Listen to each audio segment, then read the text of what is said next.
So when you are reviewing contracts for writing, like let's say novels, articles, screenplays, any kind of creative content, really, it's very careful to review the fine print. You have to read it all. You have to understand it. That's the thing.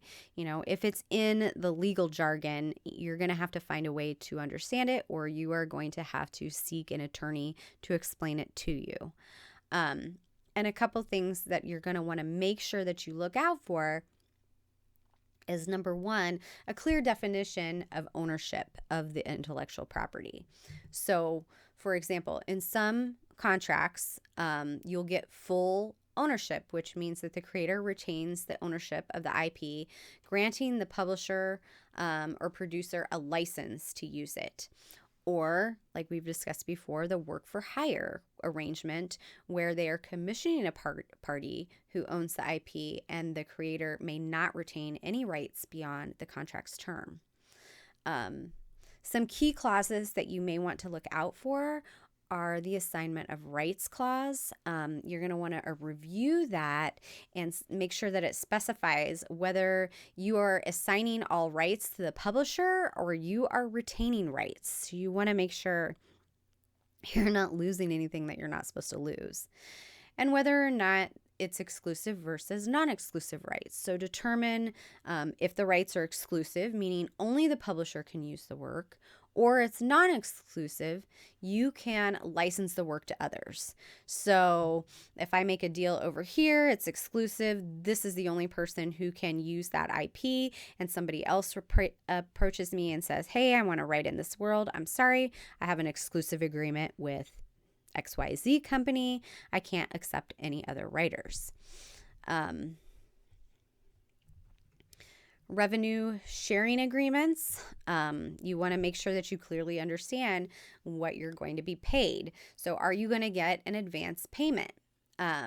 So isn't it an advance against future royalties, and that there's a term of its repayment? So they pay you a lump sum up front, and they keep those royalties, apply it toward your advanced payment, and then once it goes beyond, then you start earning your royalties. So you're going to want to look at how your royalties are calculated, including the percentage of sales or profits you're going to receive, and transparency on how the royalties are reported and paid to you. If there are any revenue splits for collaborative works, clarifying how revenue will be split amongst all the contributors, what the percentages are, who gets what.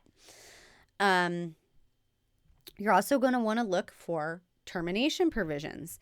If the shit hits the fan and you want out, you need to be able to have some sort of an escape clause in there. So there's a termination for a breach of contract. You want to ensure that there are provisions allowing you to terminate the contract if the other party fails to meet their obligations.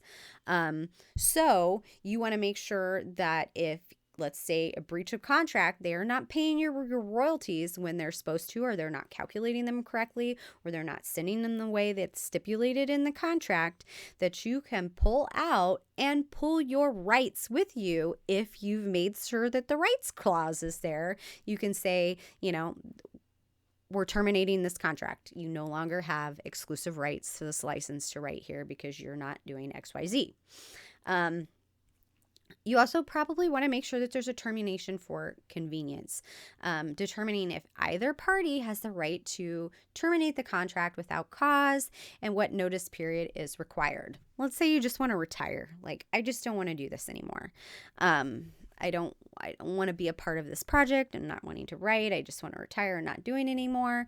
There needs to be, what happens to the project whenever you withdraw? And that should be stipulated in your contract. And the consequences of termination. So what happens to the rights, royalties, any advances if the contract is terminated? So there needs to be recourse. Basically, it needs to be a roadmap. If the wheels come off and everything falls apart, how does everything resolve?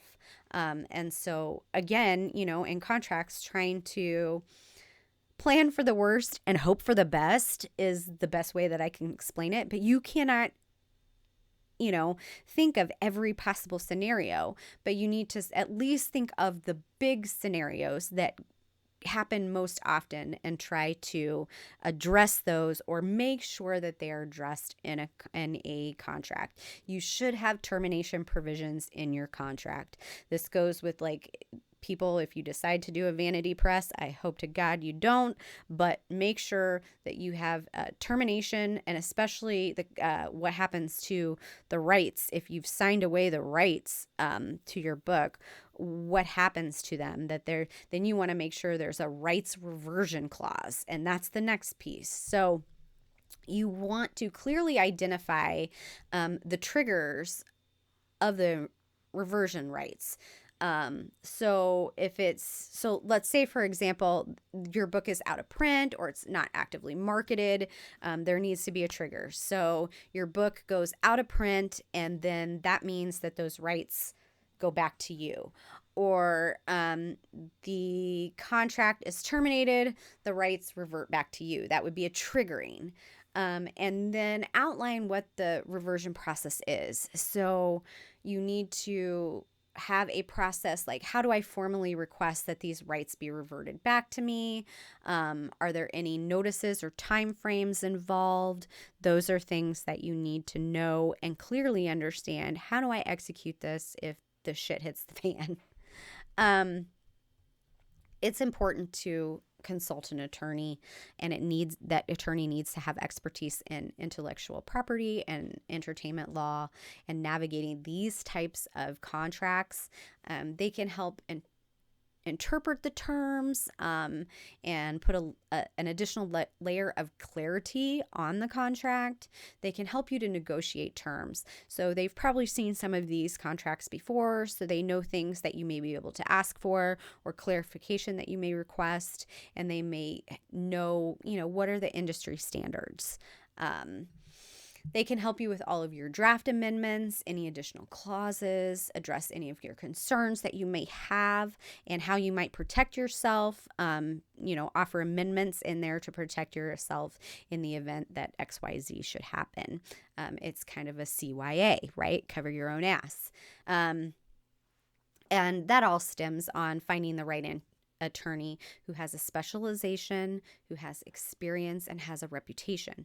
So be very careful whenever you are selecting an attorney. I realize that you're spending a little bit of money before you're making your money, but sometimes that's how business works. You have to be willing to front the money for the risk before you get the reward. It's how it works. And history rewards those who take risks.